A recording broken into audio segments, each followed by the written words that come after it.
Yo, what's up? Ako nga pala si Dopez at syempre kasama ko si Fermari. Welcome sa pinakaunang episode ng Break Till Dawn. Re-reviewin namin yung kanta ni Looney, yung Tugmang Preso. Congrats din pala dahil labas na to dun sa album niya na meron na. Actually, napakinggan na namin to, pero nagandahan kasi kami sa storytelling kaya hihimayin namin siya, i-breakdown namin siya. At syempre, pasensya na ako may marinig kayong mga medyo background noise kasi nandito lang kami sa coffee shop malapit sa inuwian namin. Sabihin ka ba bago natin simulan? Sige, simulan na natin. Play na natin. Isang sikat na flip-top rapper ang inaresto sa bypass operation sa Makati City. Siya si Marlon Pero Ramos o mas kilala bilang si Looney. Members of Makati's Drug Enforcement Unit have arrested rapper Looney. Nakuha na sila ng ilang pakete ng droga. Pinagkwento sa kaligo ng maresto si Looney at apat na iba pa matapos makipisahan ng push or highway marijuana. Pagkamat makulay ang mga pabalat, Post mo muna. mahusay ang pagkakalahat. So yun, ang ganda nung nung lyric video. Napansin ko lang talaga siya.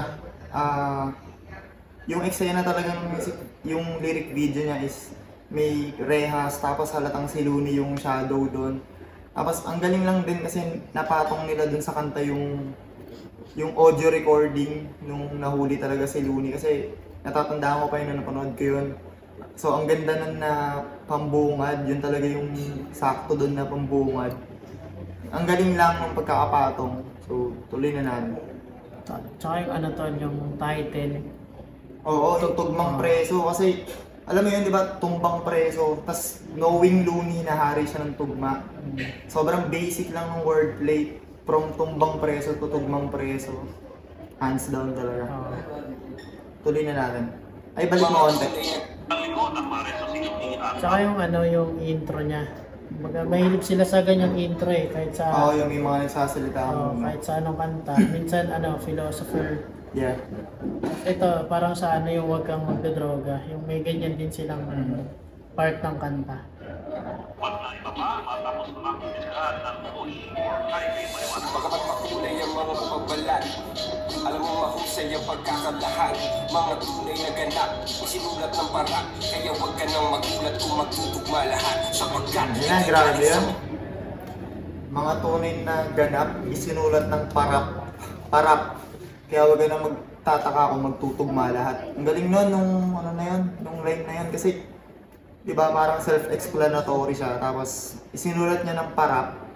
Knowing pag-rap kasi magtutugma lahat. Double meaning, nagtutugma yung lines, tapos magtutugma yung kinuwento niya dito. memorya, isang napaka. Mga tunay na ganap, isinulat ng para, kaya wag ka nang magulat kung magtutugma lahat. Sapagkat ito'y galing sa memorya, isang napaka. Importante na istorya. Ito ang aking personal na testimonya, pangontra sa mga ignorante na teorya. So sinasabi niya dito ito yung parang personal na testimony o patotoo sa korte. Kasi sa korte kasi hindi mo naman kailangan mag-rhyme dun para paniwalaan ka ng judge. Kumbaga preponderance of evidence kasi yun yung katibayan ng ebidensya yung kailangan sa husgado. Pero dito kasi sa mga sa mga fans tsaka sa mga nagda-doubt kay Looney. Kasi marami ako nababasa sa sa comment. Hindi pa nga nila pinapakinggan yung buong kanta. Tsaka mga basher kasi may masasabi talaga. Wait lang to. Tsaka nung pinakinggan ko kasi to, talagang nakapikit lang ako, naka-airpods ako. Parang pinakinggan ko yung buong kanta para talaga akong nandun sa pangyayari kung paano niya ang niwento sa kanta. Ang galing lang din talaga ng rap, sobrang sobrang malaya siyang art form. Pero pwede niya to ikwento nang nagsasalita pero nakwento niya nang may beat nagawa ng music. Tsaka hindi na sakripisyo yung mga multis. Na-showcase din yung galing niya sa tugma. Ang galing. Yung rap elements lahat nandito. Hindi na compromise na. Ito ay tunay na buhay, wala akong dahilan para magsinungaling at mga detalye balikan. Ito ang kwento kung paano kami tinaniman ng marijuana ng mga parak na mukhang Taliban. Bandang alas 8 ng Ano yung Taliban?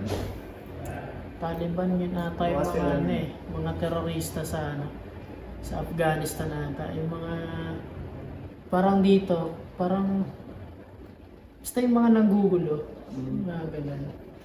Kung alam niyo siya, Ayan, comment nyo na lang sa yung mismong comment. ano. Yung meaning ng Taliban. Tuloy natin. Balik lang natin. Ito ay tunay na buhay, wala akong dahilan para magsinungaling at mga detalye palitan. Ito ang kwento kung paano kami tinaniman ng marijuana ng mga parak na mukhang Taliban. So dito, sinasabi niya talaga na ano eh, tinaniman lang sila ng droga. Yun na yung kumbaga punto niya eh. Oo. Tinaniman lang sila ng marijuana eh. Yeah. Tapos ayan, pakinggan natin.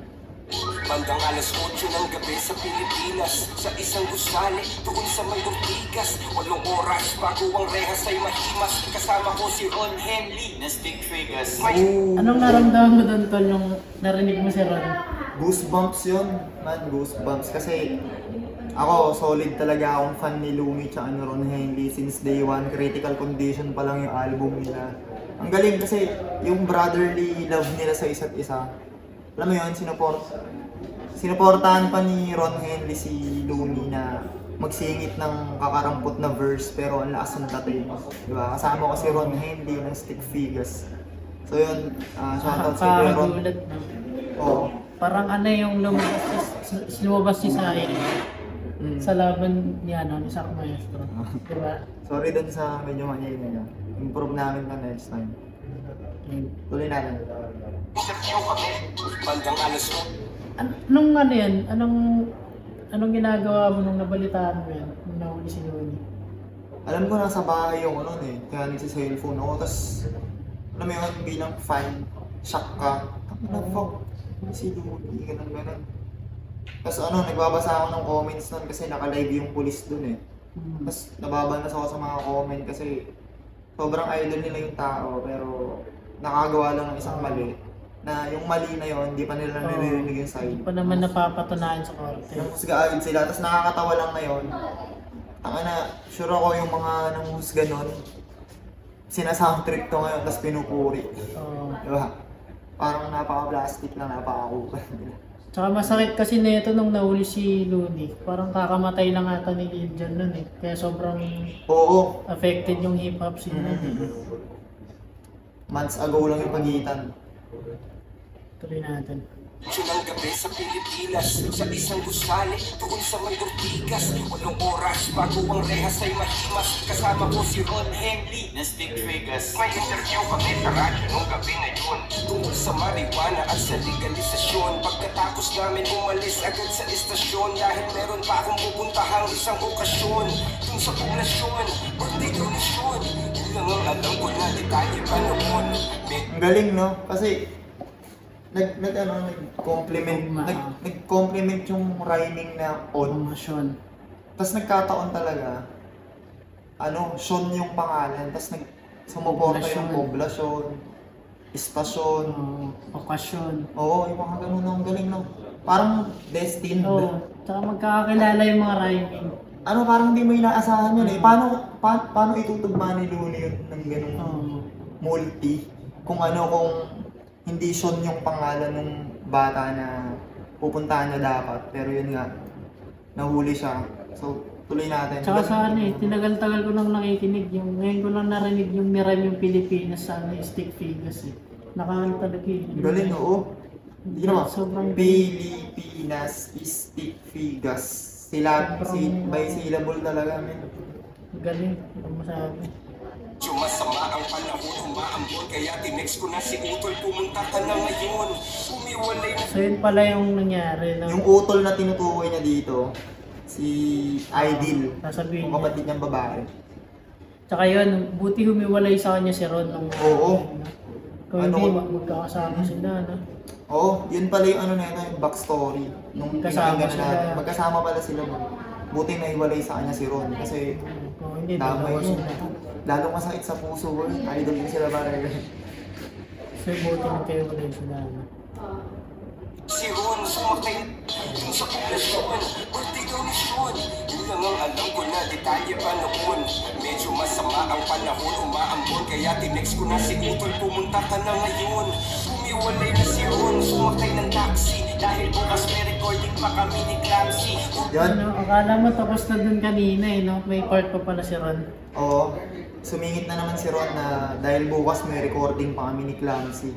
Nakaano pa rin, nakasuporta pa rin yung tugma na inumpisahan ni Looney kung paano niya tinapos, di ba? Galing. Tapos, alam ko kasi ano eh, sobrang nakasubaybay ako sa kanila. Malakas yung kutob ko, yung tinutukoy ni Ron doon na ni-record niya kay Clamsy is yung mana niya na kanta. Yun yun. Release niya nung ano, Ni-release niya yun ng pandemic, tapos nakakulong si Looney nun. Kung si Idol sinundo ako sa labi gamit ang aking Subaru natulog Ferrari. Saan tayo pupunta? Private daw na park. Sa mga di nakakalam, si Looney meron siyang Subaru, yung kotse, brand ng kotse. Sobrang low-key niya lang talaga. Iwalay na si Ron, sumakay ng taxi. Dahil bukas may recording pa kami ni Clamsy. Utol kong si Idol sinundo ako sa labi gamit ang aking Subaru natulog Ferrari. Saan tayo pupunta? Private daw na party. Yung reception ay isang hotel dun sa Makati. Bata na may cancer, pumunta kanyang mami. Idol ako ng anak at rap ang kanyang hobby. Pangalan daw ay Sean, walang paki sa money. Kasi handang magbayad kahit magkano si daddy. Lumambot ang aking puso nung una ko narinig. Naawa ako kay Sean, mga luha ng ilit. Nung nalaman kong lagay na daw ng bata na dilid. Di nyo kailangan magbayad, pupunta ko sa event. Rekta sa Makati kahit traffic ay kainit. Puso mo nga tal, puso yun. Sobrang mabait talaga si Looney sa likod ng cam. Ilang beses ko na siya na kita ng live, di ba? Parang di mo kailangan ng pera, di mo kailangan ng talent fee ko. Nasa ganung sitwasyon na yung bala. Di mo kailangan magbayad, pupunta ka sa event. Kaya sobrang sakit na yung plano nila na yun, na frame up pa sila. Oo, frame up pa. Saka ang galing ng ano eh, yung pagkakagawa. Ayun, yung Oh. traffic, may mga kotse pa di ba? Yung masasakyan pa. Attention to detail din pala doon sa lyric video kasi lahat patungkol din sa kulungan eh. Ito parang ano yata ito eh. Talagang detalyado yung pagkakagawa. Kasama ko si Ruth at si Ivan, ang sikip at si Kuya Albert, yung driver kong mabait. At saka si Idol, aking manager at kapatid na merong thalassemia. Isang kakaibang sakit, kailangan niya lagi. Ano yung thalassemia? Ayun. Hindi namin nag-google. Yan, kailangan niyang Parang laging salinan ng dugo. lagi niyang kailangan salinan ng dugo. Thalassemia. Sobrang detalyado na yung mga pangalan ng kasama, yung oras, yung lugar. Tsaka sobrang busog yung tenga ko dun sa rhyming. Walang laylay na rhyming kung tugma talaga. Hindi lang basta-basta nagkakwento eh. Tuloy natin. Oo. Salinan ng dugo na patawid at dahil malapit lang sa hotel, yung mga timid, sumabay na lang siya sa amin para mas makitipid. Galing nun eh, makatimid, makatipid. Sobrang simple pero basta si Looney, hindi siya mahirapan sa tugma eh. Kailangan niya lagi salinan ng dugo na patawid at dahil malapit lang sa hotel, yung mga timid, sumabay na lang siya sa amin para mas makitipid. Sabay na, kung isang kotse na lang. Yung katabi ko sa backseat, si Ruboy at si Ivan. Documentation, security at Sa mga di nakakalam, si Rude Boy tsaka si Ivan, yung kasama niya. Yung si Rude Boy kasi dread tax ata yun, si Ivan. Kasi kung marirecall niyo yung video nung nahuli siya, yung dalawang kasama dun sa gilid, yun si Rude Boy tsaka si Ivan. sumabay na lang siya sa amin para mas makitipid. Sabay na, kung isang kotse na lang. Yung katabi ko sa backseat, si Ruboy at si Ivan. Documentation, security at hype man. Panisiksikan kami sa aking chikot. Magpalikot, tatlo kaming mga lalaki sa likod. Pagdating sa Makati, sakto lang ang timing. Nag-text na rin yung mami at nagsabing nag-start na daw yung party, sa basement daw yung parking. Salamat sa pagpunta, pasok lang kayo darling. Pagbaba ng kotse, hinanap ko yung main floor. May nagpalitrato sa tabi ng elevator. Idol pwede favor, baka pwede magpa-picture kasi idol na idol ka talaga ng anak ko na grade 4. Nag-selfie kami dalawa sa kanyang razor, tapos tinutok sa akin yung baril ni Terminator. Ano yung Razor? Ano ba siya? Brand? Ano ba siya ng baril o Hindi parang... pang-suporta lang ni Looney sa tugma? Papunta dun sa... Alam ko Razer yung panggupit eh. Pero nung tingnan ko parang ano siya eh. Parang ewan, ano rin nata siya ng camera? Or di ko lang idea. Okay. dito ko na din narinig eh. Abang naisip ko to, parang yung bata ata, ano, may ano, dalang baril-barilan. Parang gano'n. Tapos nung nagpa-picture, tinutok sa kanya. Tsaka ang galing talaga noon, talagang papakinggan nyo to kahit di kayo nakapikit. Papakinggan nyo siya, nakatunga nga lang kayo. Para talaga kayong dinadala sa eksena ng mismong araw na yun eh. Lalo na kung napanood yung live nung ano, nahuli sila. So, tuloy natin, balik mo konti. Idol pwede flavor, baka pwede magpa-picture kasi idol na idol ka talaga ng anak ko na grade 4. Nagselfie kami dalawa sa kanyang razor, tapos tinutok sa akin yung baril ni Terminator. Pero bilang narrator, lagyan natin. Ayun no, Terminator, hasta la vista. Yung May nakalagay sa video. hasta la vista, baby. Bakit? Anong Yun yung ano, parang kay Arnold. Oo, alam ko yun eh. Tapos, yun lang. Tapos bilang narrator, ibig sabihin ng narrator, siya yung nagkikwento. Lagyan natin ng flavor. Na flavor para di masyadong halata yung trauma ko na major. Trauma ko na major, may napansin ka doon? Yung trauma ko na major na line, may napansin ka doon? Ano, parang ito na exciting part, ito na yung climax ng 20, yung nangyari talaga. Explain ko lang. Ang galing yung trauma ko na major na yun. Alam ko double meaning yun. Kasi major, pangunahing trauma ni Looney yun. Ikaw ba naman yung ma-frame up na bypass, di ba? Trauma yun na major. Tapos yung trauma na major na isang meaning. Major kasi yung ano, yung bakit? Oo, parang rango nun, major. Di ba? Parang yung mga Kapulisan? chief inspector, major yung ano yung rank nung kausap niya sa live nung iniimbestigahan yung naging frame up sa kanya. So yun, double meaning yun. Ulit natin. Pagbaba ng kotse, hinanap ko yung main floor. May nagpalitrato sa tabi ng elevator. Idol pwede flavor, baka pwede magpa-picture kasi idol na idol ka talaga ng anak ko na grade 4. Nagselfie kami dalawa sa kanyang razor, tapos tinutok sa akin yung baril ni Terminator. Pero bilang narrator, lagyan natin ng flavor para di masyadong halata yung trauma ko na major. What the fuck, nakakagulantang sa katutak ng ninja cup sa amin ng tumambang. Parang Wu-Tang Clan, lampas 10 lumabas sa van. Pasensya na idol, napagutusan lang. Ano yung ano? Alam ko kasi yung Wu-Tang Clan, pero paano niya nakokonik sa ano? Lumabas sa katutak sa van. Ano ba yung ano ng Wu-Tang? Nakaano sila? Siguro. Mata lang yung kita. Honestly, wala pa ako napanood na music video ng Wu-Tang Clan eh. Pero naririnig ko lang. Si old school eh. Pero parang ganun yung imagery ng Wu-Tang Clan. Parang balaklava, yung kita lang sa kanilang mata. Parang ninja, ganun. Oo, yan. Kaya Ninja Cups. Yung mga Ninja Cups, yun yung ano, mga nagre-recycle ng mga drugs. Na pag may nahuli sila, parang ibibenta rin nila, tatalon nila, yung mga ganyan. Tapos yun, napag-utusan lang yung sinabi nila. Tinawag pa din ng idol si Looney. Hindi ko alam kung pang-suporta lang yun sa rhyming o talagang sinabi sa kanya na napag-utusan lang. Tuloy natin. Nakakagulantang sa katutak ng ninja cup sa amin ng tumambang. Parang Wu-Tang Clan, lampas 10 lumabas sa van. Pasensya na idol, napagutusan. Ang gusto ko lang din malaman dito kung ano eh, kung anong kinalaman nung kung totoong may birthday party na napuntahan sila. Kung may nag-i-exist ba talaga na party din. Tingin mo meron? Siguro kasi hindi wala. Naharang sila sa basement eh. Kaya parang malaking ano eh, katanungan Kasi sa akin basement yun, parking yun. Siyempre mag-elevator pa sila kung anong floor Hindi yun. kung may kinalaman ba yun sa frame up sa kanila. Yun nga eh, no? Parang... Gusto ko rin malaman yun eh. Oo, ano? Kasi naputol na yung kwento dun eh.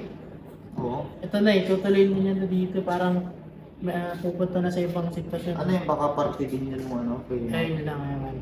Kasi nabanggit, kung pangalan talaga Sean, pangalan ng bata, kung totoo. Okay. Tuloy natin. Question mark eh.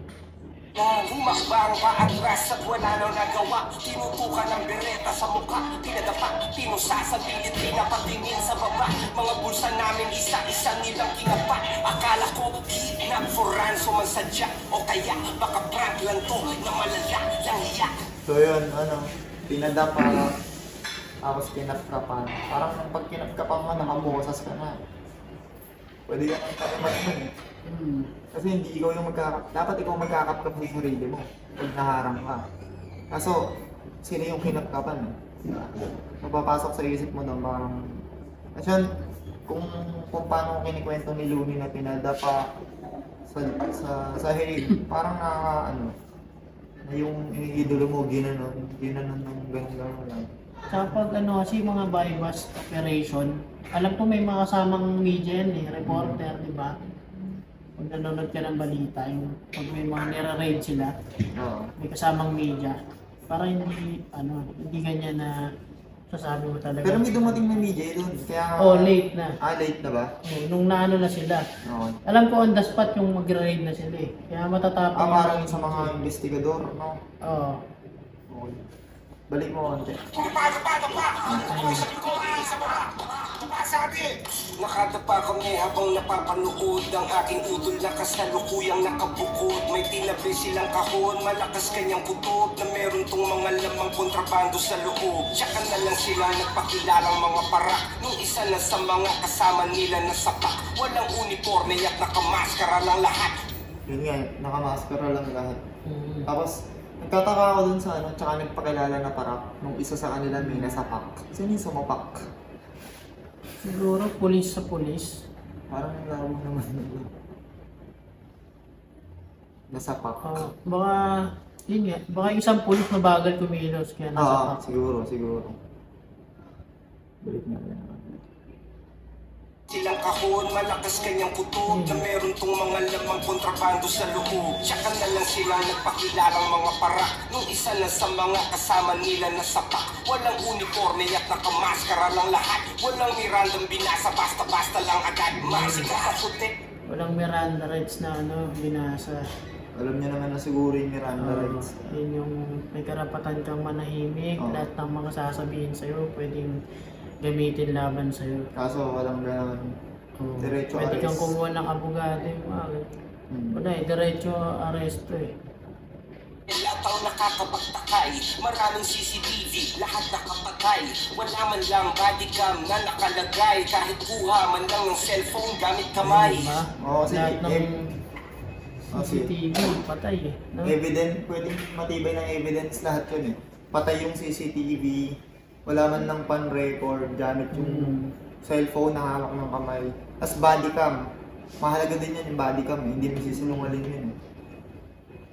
Tuloy natin. Tsaka ano yun eh, para sa side ng ano yun eh, ng umaaresto at inaaresto yung mga camera. Diba? Para hindi masabing nagsisinungaling talaga yung mga PDEA o mga pulis. Okay. Sabi daw ng pulis siya, sa akin daw nakumpis ka, pero di makumpirma, kasi walang kahit may isang saksi na pumirma. Walang video ng palitan magmula nung umpisa, under surveillance pala, dapat may footage ka. Tsaka di ba sa mga Doon pa lang tapos na. yung mga ano mo yun, yung mga may aaresto yun sila, may mga ano yun, yung mga agent na Pidea? yung mga tawag yun, undercover, yung mga nagpapanggap na Parang civilian. Oo, yung mga parang bibili. Oo. Tapos arestoy nila pag on the spot kasi Parang planado eh, no? kasi may mga kuha silang ganun eh. Yun yung totoong mga aresto talaga. Pero sa kanila wala eh. Ano lang namin to, parang Base rin sa baka mga kasi baka kasi part din ng plano yung birthday o baka nagkataon-taon lang talaga, hindi natin alam. O baka kasi nagkataon lang na may nakamanman na on the yun spot. nga eh. Kaya nga sabi niya Alam na may pupuntahan sila, dun sila nadali. Kaya sabi niya kung under surveillance ka, under surveillance. Oo, dapat may footage. Dapat may footage. Footage na tinutukoy, kabuuan ng footage na yun. Yung may bodycam dapat, may cellphone na pan-record, tapos CCTV. Nakapatay yung CCTV.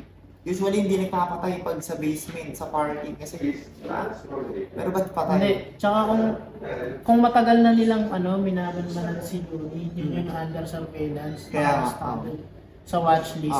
Tama. Dapat kahit saan ka pumunta, may history ka na talagang nagbibenta. Okay, pictures na. Oo, ito, nagbenta siya dito nung araw na to, gano'n yung Yun yung malakas mong ebidensya eh. Oo, malakas ebidensya sana ng pulis, kaso wala sila eh.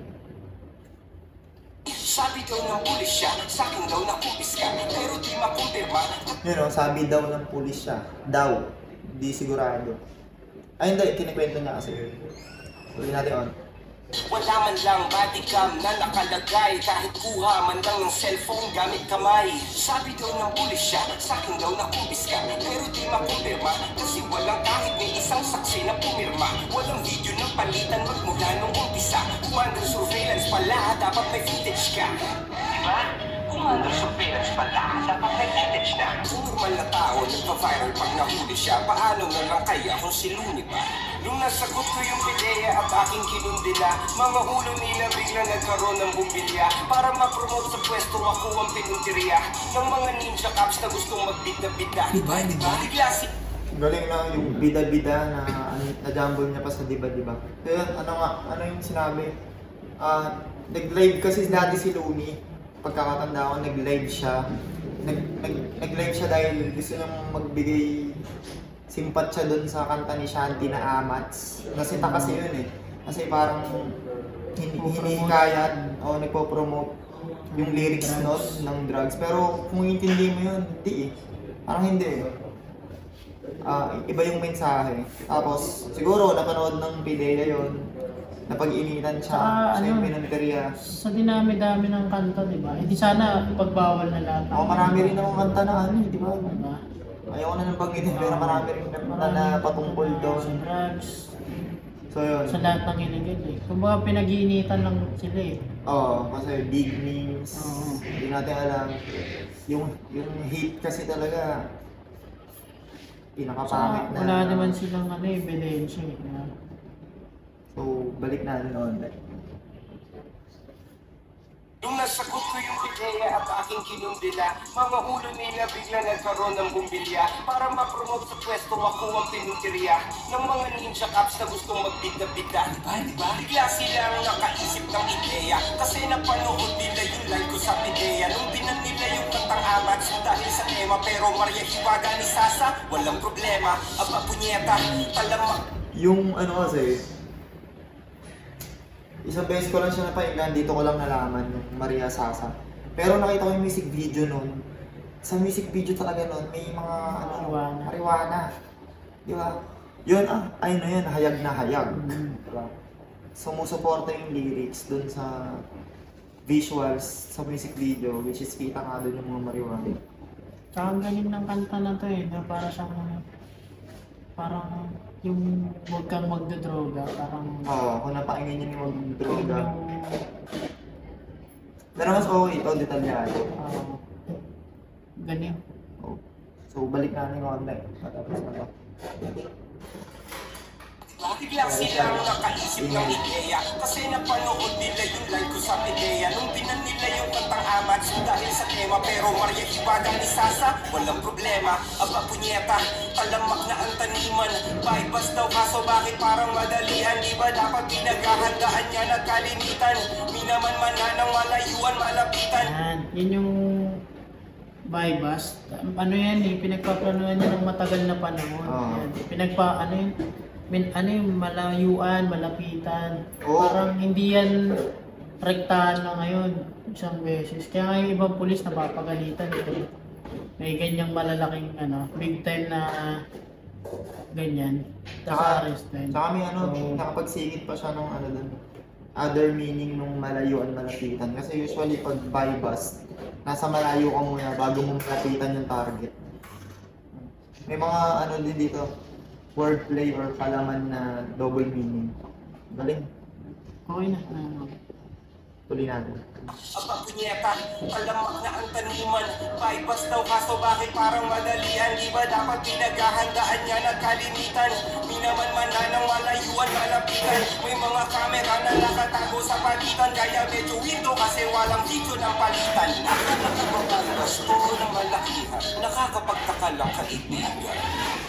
gusto mong maintindihan at mabatid, gamitin mo lang ang sentido ko magkapatid. Para sa 100,000 magpapakaastig, kayang-kaya kong gakitain ang tigre isang gig. Nagpupusar man ako na sinasabi nilang lead, bakit naman ako pa mismo maghahatid? Hindi na ako lumalabas ng bahay tsaka beat. Hira mo makita sa kalsada tumawid, at bakit ako magbibento sa di ko kakilala? Kung sa eksena ko ay maraming nagmamariwana, bakit ko papahirapan ang sarili ko habang sinusugal ang karerang matagal kong pinagsikapan? Bakit isasama ko pa yung kapatid kong may karamdaman at cameraman para mag-vlog ng kaganapan? Walang saysay na mga paratang pawang haka-haka lamang para pangalan ko ay urakan. Alam kong meron akong mga paanan na tapakan, ngunit di ko yung sinasadya. Ako ay tao lamang, pinaglaban lang ang paglikha ng merong kalayaan, at kung yun ay masama, yun lang ang aking kasalanan. Akalanan ko meron akong mga paanan na tapakan, ngunit di ko yung sinasadya. Ako ay tao lamang, pinaglaban lang ang paglikha ng merong kalayaan, at kung yun ay masama, yun lang ang aking kasalanan. Diba? Pinaglaban lang ang paglikha ng merong kalayaan. Yung kalayaan niya na tinutukoy dan para sa akin, yung kalayaan sa lyricismo, yung sumuporta yung mga tugma. Tapos siguro yung other meaning, malaya na siya eh. Yung kalayaan niya. Tapos yun nga, knowing na mabait talaga si Looney, on and off cam, or off cam, gano'n.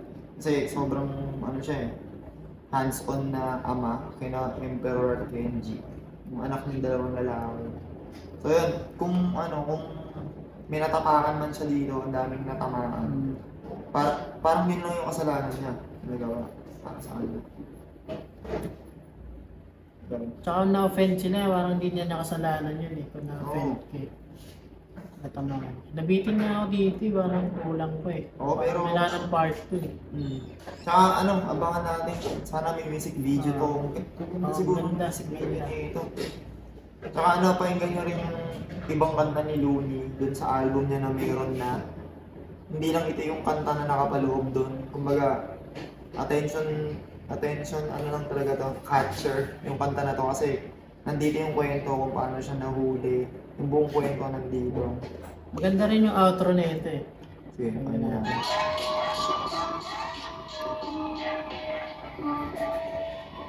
May outro pa ba yan? May magsasalita pa na reporter. Authorities see 15 bags of high-grade marijuana from Perros. The rapper is denying the allegations against him. He says he may have been framed. Ayun. Doon sa intro, sinasabi ng mga yung sa Anchor na naulihan siya ng high grade na marijuana. Pero dito naman, parang sa outro, parang may part na sa utak mo na dinipensahan siya ng yung reporter na yun na binigay yung side niya na na-frame up lang siya. Oo, maganda Kaya maganda rin. Intro at saka outro. Yan. Kung nakukulangan pa kayo, gawa rin kayo ng song review. Oo, sarili. Kasi hindi namin masasabi lahat dito eh. Kung may details kayo na mapapansin between the lines. Yan. Pero, share nyo sa amin. Pero overall, ang ganda ng kanta, morally, Sobrang na ito. kung paano niya ito, kabang-abang yung music video na ito. So yun, kahit may mga unusual background noises, kasi dito nga namin sa isang coffee shop, naki-place lang kami. Sana, gets nyo pa rin yung paliwanag, sana nagustuhan nyo to. So yun, marami pa kami re-reviewin na kanta. Siyempre magre-review din kami ng battle mula sa Flip Cup at sa ibang liga, FRBL Motos Pulo. Okay na. Okay. So yun, Salamat. thank you sa pagnood ng unang episode ng Break Till Dawn. Siyempre, shoutouts kay Kuya Looney, congrats sa album niya. Happy birthday, Kuya Looney. Okay, belated happy birthday, Looney, para tayong December. Ayun o. So yun, kita-kits tayo sa mga susunod pa. Siyempre, like nyo rin yung YouTube channel ko. Siyempre, mag-subscribe kayo. At share nyo yung video na to paglabas. So yun, peace. We out. Kita-kits sa amin. Yeah.